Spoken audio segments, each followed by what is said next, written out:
Hello everyone, welcome to my YouTube channel. ಇವತ್ತಿನ ವಿಡಿಯೋದಲ್ಲಿ ಗೌಡ್ಗೆರೆ ಶ್ರೀ ಚಾಮುಂಡೇಶ್ವರಿ ದೇವಸ್ಥಾನಕ್ಕೆ ಬ್ಯಾಂಗ್ಳೂರಿಂದ ಹೇಗೆ ಹೋಗಬೇಕು ಮತ್ತು ಅಲ್ಲಿನ ವಿಶೇಷತೆ ಏನು ಅಂತ ಹೇಳ್ತೀನಿ. ನೀವೇನಾದರೂ ಬ್ಯಾಂಗ್ಳೂರಿಂದ ಹೊರಡ್ತಿದ್ರೆ ಮೆಜೆಸ್ಟಿಕ್ ಇಲ್ಲ ಸ್ಯಾಟಲೈಟ್ ಬಸ್ ಸ್ಟಾಪ್ ಆದರೂ ನೆಲಮಂಗಲದಿಂದ ಬರ್ತಿದ್ದೀರಾ ಅಂತ ಅಂದರೆ ನೈಸ್ ರೋಡ್ ಮೇಲೆ ಕೂಡ ಹೋಗ್ಬೋದು. ಮೈಸೂರು ರೋಡ್ ಚೆಕ್ ಪೋಸ್ಟ್ ಹತ್ರ ಇಳ್ಕೊಂಡು ಮೈಸೂರು ಬಸ್ಸಸ್ಸಲ್ಲಿ ಹೋಗ್ಬೋದು. ಚನ್ನಪಟ್ಟಣ ಬಸ್ ಸ್ಟಾಪಿಂದ ಡೈರೆಕ್ಟ್ ಗೌಡ್ಗೆರೆಗೆ ತುಂಬ ಬಸ್ಸಸ್ ಇರುತ್ತೆ. ಸೊ ಡೈರೆಕ್ಟ್ ನಿಮಗೆ ದೇವಸ್ಥಾನದ ಹತ್ರನೇ ಬಿಡ್ತಾರೆ. ಮೈಸೂರು ಬಸ್ ಸ್ಟಾಪಿಂದ ಕೂಡ ಗೌಡ್ಗೆರೆಗೆ ತುಂಬ ಬಸ್ಸಸ್ ಇದೆ. ಇವಾಗ ನಾವು ಕೂಡ ಅಲ್ಲಿಂದನೇ ಹೊರಟಿದ್ದು. ಮೈಸೂರಿಂದ ಗೌಡ್ಗೆರೆಗೆ 1.5 ಅವರ್ ಆಗುತ್ತೆ. ಈ ದೇವಸ್ಥಾನದಲ್ಲಿ ಸಂಕಲ್ಪ ಮಾಡಿಕೊಂಡು ಕಾಯಿ ಕಟ್ಟಿದ್ರೆ ಖಂಡಿತವಾಗ್ಲೂ ನೆರವೇರುತ್ತೆ ಅಂತ ಹೇಳ್ತಾರೆ. ದೇವಸ್ಥಾನಕ್ಕೆ ಎಂಟರ್ ಆಗ್ತಿದ್ದಂಗೆ ಎದುರಿಗೆ ನಮಗೆ 66 ಅಡಿ ಎತ್ತರದ ಚಾಮುಂಡೇಶ್ವರಿ ಪ್ರತಿಮೆ ಕಾಣಿಸುತ್ತೆ. ನೀವು ಯಾರಾದರೂ ಕಾಯಿ ಕಟ್ಟಬೇಕು, ಸಂಕಲ್ಪ ಮಾಡ್ಕೊಂಡು ಕಾಯಿ ಕಟ್ತೀವಿ ಅಂತ ಅಂದರೆ ಎಂಟರ್ ಆಗ್ತಿದ್ದಂಗೆ ನಮ್ಮ ರೈಟ್ ಸೈಡ್ಗೆ ಇರುತ್ತೆ. ಇಲ್ಲಿ ನಾವು ಪೇ ಮಾಡಿ ರೆಸಿಪ್ಟ್ ಇಸ್ಕೊಬೇಕು.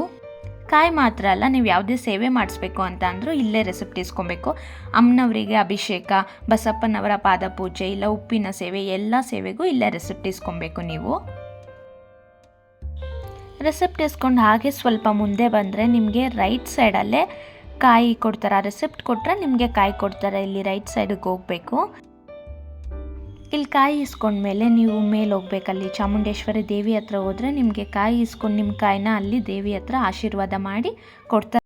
ಇಲ್ಲಿ ಮೇಲೆ ಬಂದು ಕಾಯಿ ಕೊಟ್ಟರೆ ನಮಗೆ ತಾಯಿ ಹತ್ರ ಆಶೀರ್ವಾದ ಮಾಡಿ ಕೊಡ್ತಾರೆ. ತಗೊಂಡು ಬಂದು ಇಲ್ಲಿ ಬಸಪ್ಪ ಮೂರ್ತಿ ಹತ್ರ 7 ಅಥವಾ 9 ಸುತ್ತಾಕಿ ನಾವು ಕಾಯಿ ಕಟ್ಬೋದು. ಇಲ್ಲಾದರೂ ಕಟ್ಬೋದು, ಇಲ್ಲ ಅಲ್ಲಿ ದೇವಿ ಹತ್ರನಾದರೂ ನಾವು ಕಟ್ಬೋದು.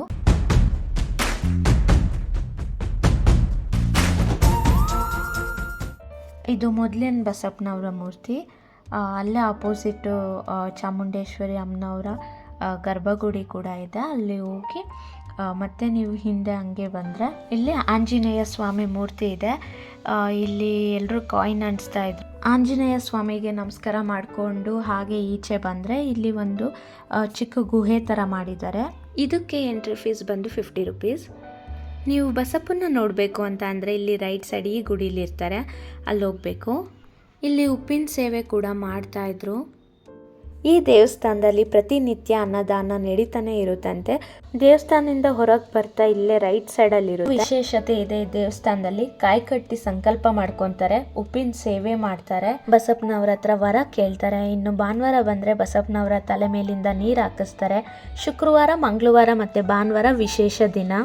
ರಿಟರ್ನ್ ಹೋಗೋಕ್ಕೆ ನಿಮಗೆ ಇಲ್ಲಿಂದ ಚನ್ನಪಟ್ಟಣ, ಮದ್ದೂರು ಮತ್ತು ಮೈಸೂರಿಗೆ ಡೈರೆಕ್ಟ್ ಬಸ್ಸಸ್ ಇದೆ. ನೀವು ರಿಟರ್ನ್ ಬೆಂಗಳೂರಿಗೆ ಹೋಗಬೇಕು ಅಂತ ಅಂದರೆ ಚನ್ನಪಟ್ಟಣಕ್ಕೆ ಹೋಗಿ ಅಲ್ಲಿಂದ ಡೈರೆಕ್ಟ್ ನಿಮಗೆ ಬೆಂಗಳೂರಿಗೆ ಬಸ್ ಸಿಗುತ್ತೆ. ನೀವು ಎಲ್ಲರೂ ಬನ್ನಿ, ದೇವ್ರು ಎಲ್ರಿಗೂ ಒಳ್ಳೇದು ಮಾಡಲಿ.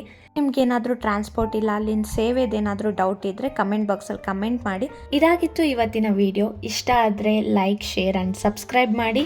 Thanks for watching.